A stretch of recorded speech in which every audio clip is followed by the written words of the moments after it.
my 65-year-old doctor, testosterone levels are 2,000 nanograms per deciliter. He's not lifting weights. It's TRT for him, and that's where he feels great.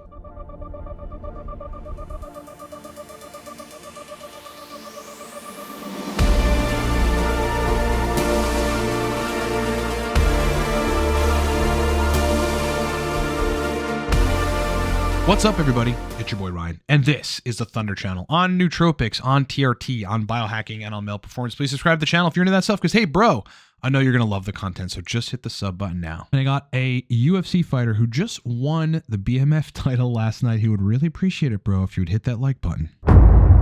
Who are we? We are Cortex Labs, and we are predominantly a male performance enhancement company that specializes in globally shipped nootropic stacks.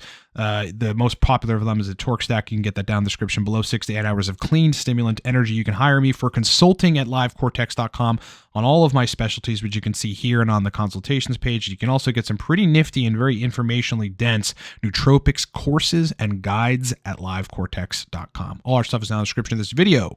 All right, friends. So in this video, what I want to do is address perhaps the biggest controversy in the discussion around testosterone replacement therapy, which really has to do with estradiol management. I mean, you got people on both sides, both extremes of what is really a neutral middle space where I think most people should be, where you've got people saying, hey, let the estradiol go. It's cardioprotective. You need it for your joints. And, this whole notion that the serum isn't telling you much based on the saturation of estradiol and the binding at the receptor sites and the subsequent genetic action, which is somewhat correct. However, the serum is not useless. So we can, that's a different argument for another video. But then you got people on the other side of the spectrum that say you should squash it with an AI. Estradiol is a female hormone.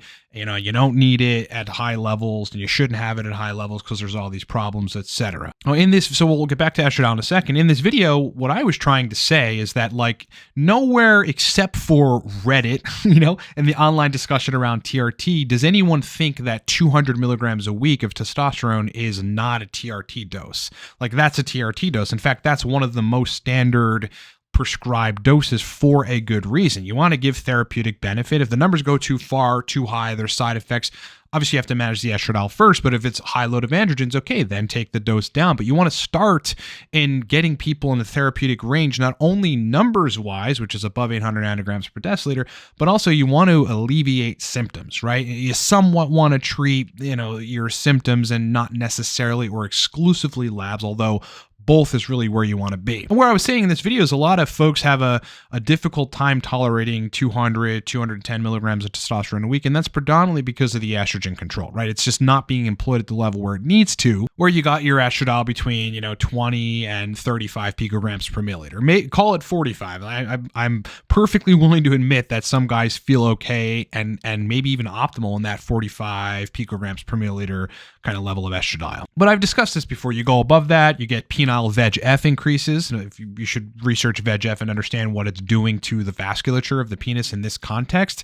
It's basically causing venous leakage past a certain point. So that's why guys use the moniker noodle dick when estradiol gets too high, because you're having changes in the vasculature of your junk when estradiol is in very high concentrations. I mean, it's just the literature is very clear on that, on it causing ED. At the same time, estradiol is prolactogenic, it's prothrombotic. The literature strongly associates high estradiol with hematocrit, and even though people have commonly thought that it's exclusively testosterone, it doesn't appear that it is. And there's hosts of other things, not the least of which is water retention, moodiness, and gyno. So anyway, that's that. And what I was saying in this video is, hey, look, you can tolerate higher doses of testosterone so long as you're managing the estradiol. And what I don't mean by that is I don't mean taking it sub 20 picograms per milliliter, 15 or 12 or anything, is you're probably going to feel terrible. You're going to get injured in the gym because you have no fluid around your muscles and joints. Libido is going to absolutely tank because of the substantia nigra's dependence on estradiol's influence on the dopaminergic neurons in that region of the brain, which is what heavily influences libido when estradiol is in the right place and not too low.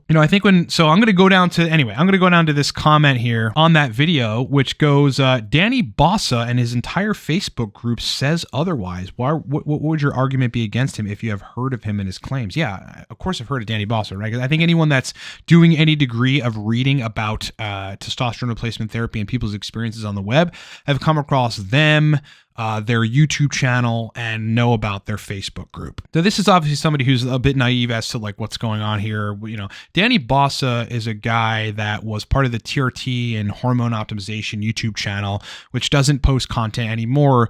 That was like a crusader for never managing estradiol. Always tried to make the point that estrogen, you know, in the serum doesn't matter, which is absurd. Anyway, one of the other things that that Danny, who's retired from talking about TRT because most of the sane world disagrees with him, says is that, you know, you should never take an AI. Never take an AI, right? You know, you lower your TRT dose into oblivion, into non-TRT, you know, therapeutic ranges if you're having estradiol problems, and then like that's what you got to do. But what a lot of that doesn't take into account is like some people are going to need a certain level, a certain threshold of DHT saturation at the androgen receptors in the tissues where DHT binds to. They're going to need a certain milligram release per day, call it 20 to 25 milligrams at their peak. Say they're injecting every other day and their peak is 25 milligrams or 23 milligrams in order to get proper androgenicity, which is libido, erection quality on TRT. So, you know, and that's genetically dependent. That's person dependent. That's situationally dependent. And this is why like some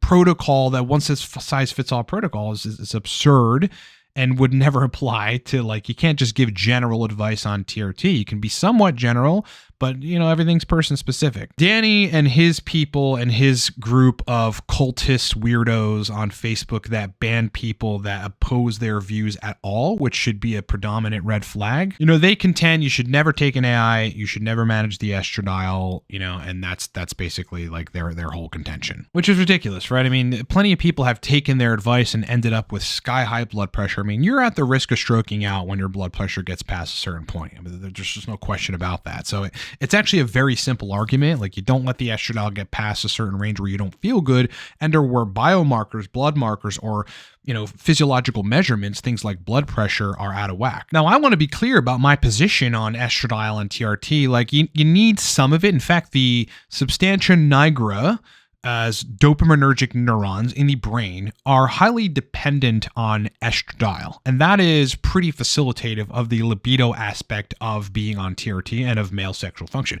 This is why when you take the estradiol for some people sub 25 picograms per milliliter, for some people sub 20 or sub 15 picograms per milliliter, that the libido disappears. Estradiol actually keeps the dopaminergic neurons in the substantia nigra, which are very heavily implicated in libido and male sexual function. I mean, this is part of the limbic system. You know, this is part of the reason why estradiol at adequate concentrations allow you to have like a healthy libido. Whereas if they go sub 20 or sub 15 or something, you're going to be asexual. Now, also want to be clear in saying that, yeah, as I've said, I've never advocated for squashing the estradiol. Like, I've always advocated for keeping in that 20 to 30 range, you know, and these days I'm even being a little more lenient about it because I've seen guys that sit around 40, 45 picograms per milliliter. And though I'd like them to be maybe 35 or so, 45 for their particular physiology is just where they sit. I have taken my estradiol through continuous use of AIs, right? You know, you get the right dose of an AI and you think you can set it and forget it. That's what's tricky about AIs. And to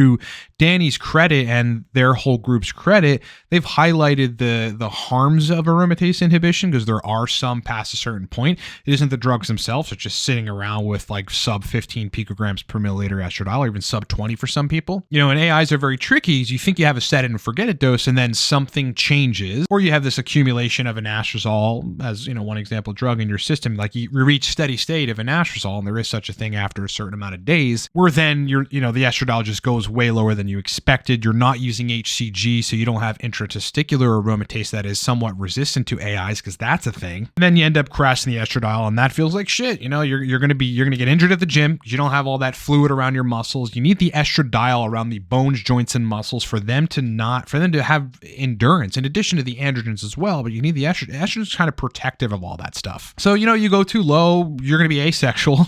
You know, you probably have erection problems as well. So your libido is gonna be in the shitter, and your erections are going to be terrible via your libido being in the shitter. I don't think there's any vasculature issue happening with very low E2. You know, your mood's going to be shit. And again, your dopaminergic neurons in the substantia nigra are going to be severely lacking. There's actually scientific literature on that. So, you know, I've never really advocated for crashing the estradiol.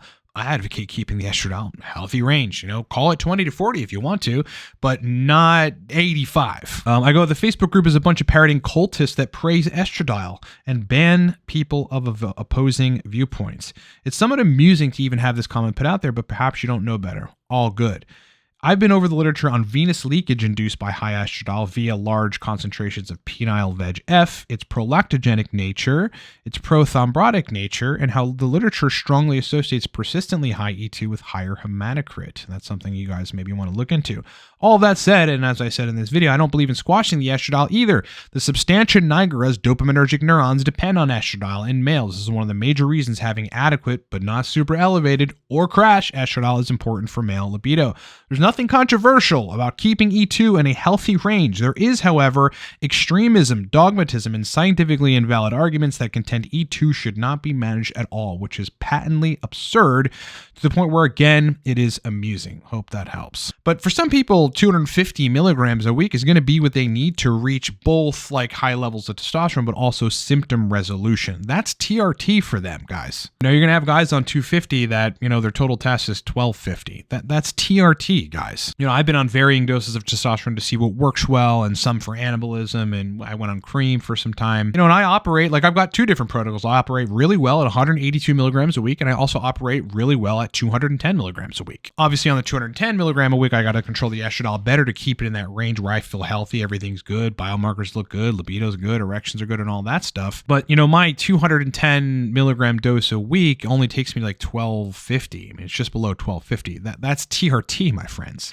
My doctor, who's a highly intelligent MD, tens of thousands of patients over his tenure as a doctor, is on TRT and his levels are 2000 nanograms per deciliter. My 65-year-old doctor, testosterone levels are 2,000 nanograms per deciliter. He's not lifting weights. It's TRT for him, and that's where he feels great. I'm not saying everybody's going to be that way, because plenty of people are going to have side effects despite controlling estradiol at 2,000 nanograms per deciliter. He's probably an outlier. Anyway, all I was really saying here is, a lot of people though can manage to dose what is really a normal dose of TRT outside of this weird echo chamber of internet, know-it-alls, and be totally fine so long as they're controlling the estradiol, right? If you're on 200 milligrams a week, then, the estradiol is probably going to go out of range depending on your injection frequency. If you inject every day, it may not go out of range. It may sit at 35 and you're perfectly okay. But for a lot of folks, if they're injecting less frequently or whatever, if they aromatize more because they were fat or they are fat, they drink too much, they eat like shit and all these other things,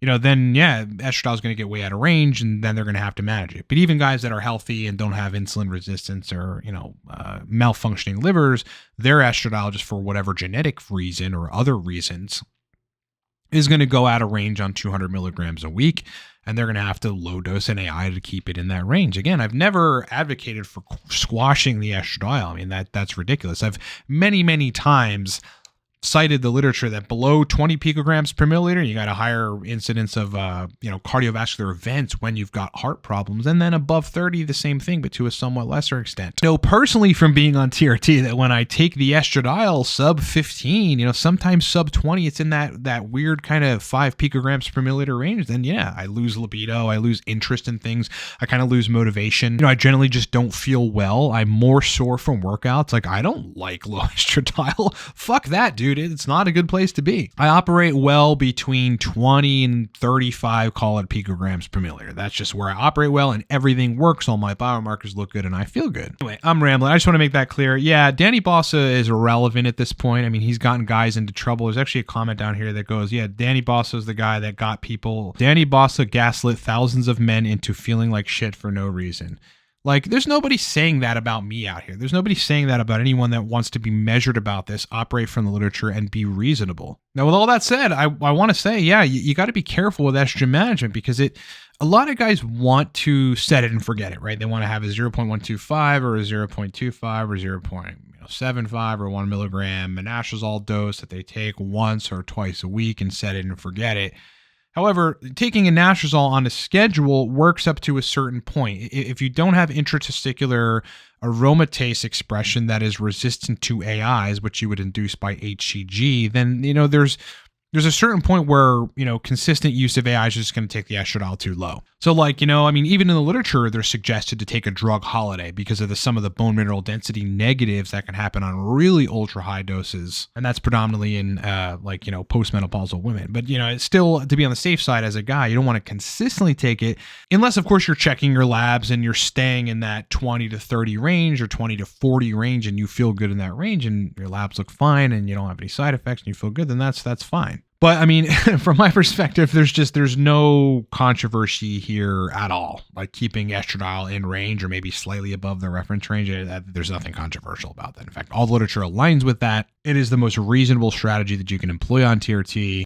There's conclusive, not like, open for interpretation or any of that nonsense. There's conclusive literature on the penile VEGF with elevated estradiol and thus the venous leakage and ED. You can't disprove that estrogen is prolactogenic because it is. It actually directly stimulates via estrogen receptor binding in the lactotropes, the cells that produce prolactin. And then you have the elevated BP, the water retention, which is really causing the elevated BP. The fact that past a certain point, it's highly facilitative of blood clotting. And of course, like gyno and moodiness and all these kind of things. Look, guys, manage the estradiol if it goes past a range where you're comfortable. If you sit on the higher end and you actually feel good at 40 picograms per milliliter, who am I to tell you to lower it? If everything's working correctly and bloods look good, you don't have excessive BP and all these weird side effects and your mood is great and all that stuff, like keep it at 40, like whatever. But, it starts creeping up to 55, 60, 75, 80, and all these ridiculous numbers, which men really weren't meant to have levels of estradiol that are that high despite being on testosterone replacement therapy, then yeah, guys, take a 0.125 milligram compounded anastrozole tablet so you're not going to crash the estradiol.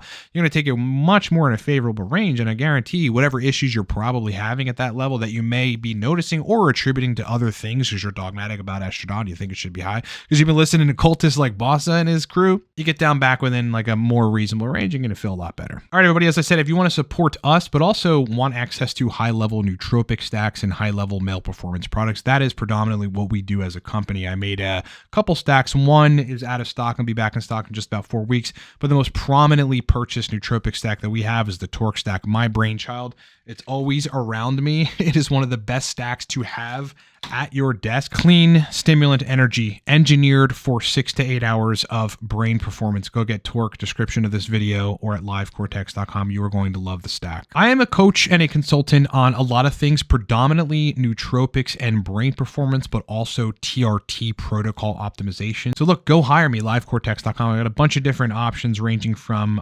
simple email consultations, which are cheap and get you answers to some of your deepest issues, to 20-minute in-depth calls, to 45-minute in-depth calls, to 1-hour calls with detailed protocol formulations, to larger one-on-one programs where you're working directly with me for many months to get to the bottom of some issue or solve many problems or optimize many things. Slots open. You can book me in under a minute at livecortex.com. All right, everybody. It's been a pleasure hanging out with you. Hope you had a great, Sunday. Hope you had a great weekend. I hope you watched the fights. I hope your guy won.